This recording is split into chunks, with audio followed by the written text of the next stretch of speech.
We're waiting on Antonio Daniels, New Orleans Pelicans color analyst. And speaking of the Pelicans, Rob, what did you think of Zion's performance last night?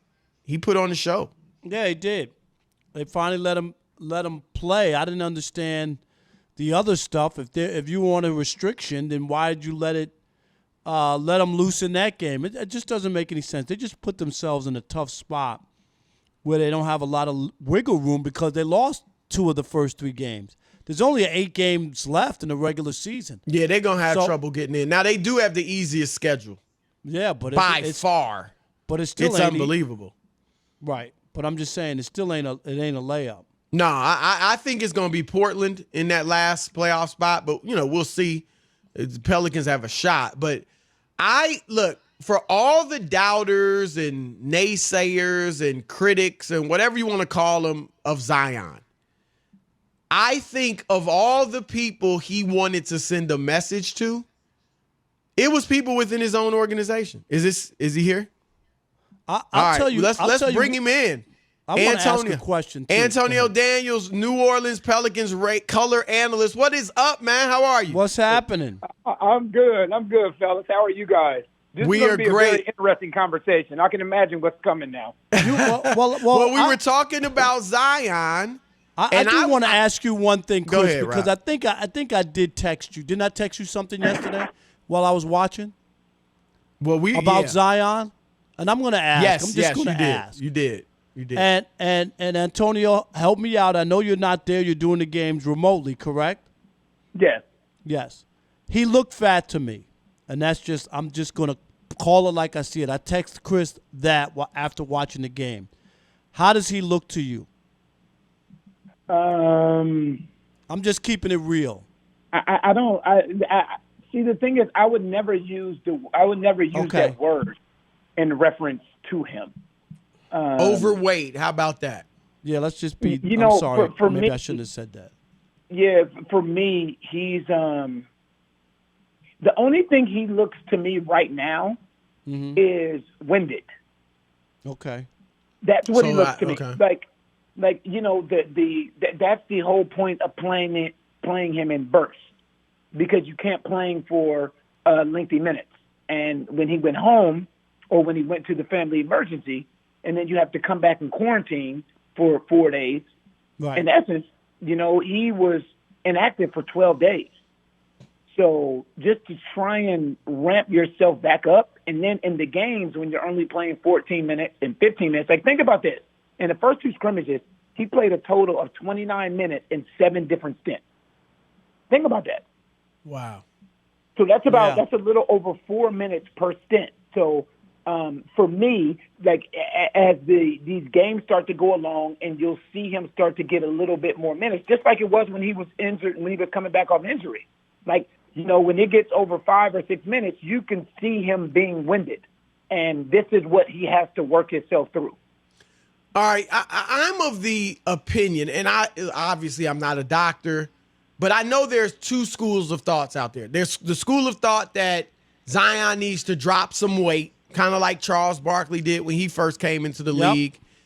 And there's the other school of thought, which a lot of people around the league that I've talked to have this opinion, and it seems like many, if not everyone in the Pelicans organization has this opinion. He doesn't need to lose weight. This is just who he is. This is how he's built. And, he just needs to, at most, repackage it. But his weight is fine. And if he loses weight, he's not Zion. Like, part of his effectiveness is how big he is, how strong he is with that athleticism.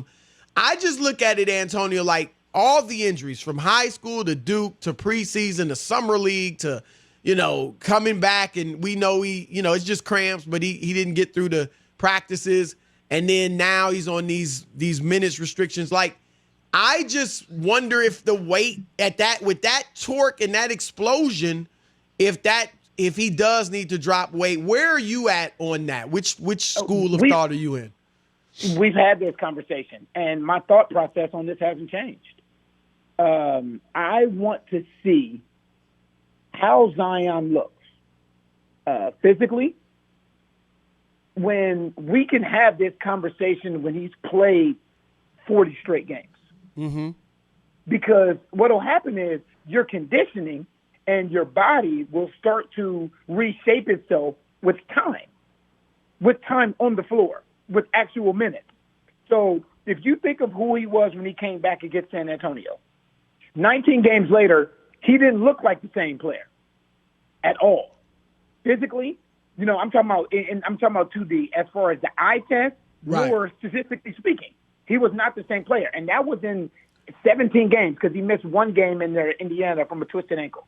But in those 18 games or 19 games that he played in, you'll see his body start to change. You'll see his body start to transform. And just like you'll see with this. So think about how he looked in game 1 against Utah. Now, even though this is just 8 games, let's see how he looks on the last game against Orlando. Because you can see a drastic difference between yesterday's game and the Utah game. Right. With time, with wind, with conditioning. So for me, I'm not qualified to make this assessment. I've said before, Zion's one of one in NBA history. He is one of one. So everyone can kind of speculate what's best, but everything that's happening with the medical staff, with Aaron Nelson, with David Griffin, with Alvin Gentry, it's a first time because we haven't seen anybody like Zion. You can compare him to Charles Barkley. You can say, oh, yeah, there's some characteristics there. You can compare him a little bit to Rodney Rogers or a Larry Johnson. But, yeah. Right, but he's one of one in history. And when you're one of one in NBA history, everything that you're doing and everything they're trying with you medically is a trial because it's the first time. Antonio, the 2 losses to start the restart, did that seriously hurt their chances of making the playoffs? Not at all. So you still think they're going to make it? Oh, no question. I mean, obviously, the one against Utah, you let get away. That's the one that really hurt. But right now, if you look at the standings and the way things are going, right now Memphis is 0-3, and their 3 losses are to sub-500 teams. All the rest of their games are against teams that are above 500, and Jaren Jackson Jr. is done for the remainder of the season. So Memphis, you have to think that Memphis is going to drop. Now you still have to play we still have to play San Antonio. You don't play Portland, so you're watching everything that Portland's doing. They have the Houston Rockets tonight. Right now, you're 2.5 games out. You're 2.5 games out of you're realistically a half game out of the 9th spot with 5 games remaining. Yeah, so but it's 2.5 not really about getting to the 8th spot. You want to put yourself in a position. But you got to get over those. Yeah, you got to get over those other Portland 2 and teams. San Antonio, and Exactly. they do have It's not much just rougher Memphis. schedules. They do have much rougher schedules. But I just thought the Grizzlies or the Pelicans definitely have the easiest schedule. No right, question and you play about San that. Antonio on Sunday. Right, so you can gain play a full San Antonio game. a week from yesterday. So that's a Right. 1-game swing either way. So that's a big game. You still have Sacramento 2 more times. So it's a lot in these next 5 games that needs to happen for the Pelicans. It's a lot that Portland still needs to do. It's a lot that San Antonio needs to do. It's a lot that Memphis needs to do. And you can't even count Phoenix out. Phoenix is playing really, really good basketball right now. Yeah, they just beat the Clippers. Yep. Right. Yep. They haven't lost. They're 3-0 in the bubble. So this last 5 games and this next week and a half is going to be very, very interesting. Antonio, we got about a minute and a half left. TJ Warren. Now, look, he's been an 18, 19-point scorer his last 2 years in Phoenix, but obviously he's come back on fire, 53 points, 34 points, and he's well into the 20s tonight. I don't know exactly what he has. Is it possible that he could have taken a major step forward and come back a far better player, or is this just a hot streak? And then again, he's still a really good player, but he's looking like an all-star right now. Is that what he could become, or is this just kind of a hot streak he's on a roll? I mean, obviously, I think it's a hot streak. When you go for 53, 34, and 8 of 8 in the first half with 21 points, that's a hot streak. Right. And the thing is, that's not to take anything away from him because he can flat out score the basketball. He is a scorer. That's something that he's done. That's something that he's always done. But after 2.5 games of really, really, really good basketball, I'm not ready to elevate someone and say, oh, you know what, this is who that guy is after 2.5 games of action. He's a hell of a player. There's no ifs, ands, or buts about it. But this that he's on right now, what I would consider a hot streak. Yeah, this is. I agree with that. All right, that's our man Antonio Daniels. Great Stay stuff, well, man. my We man. appreciate it.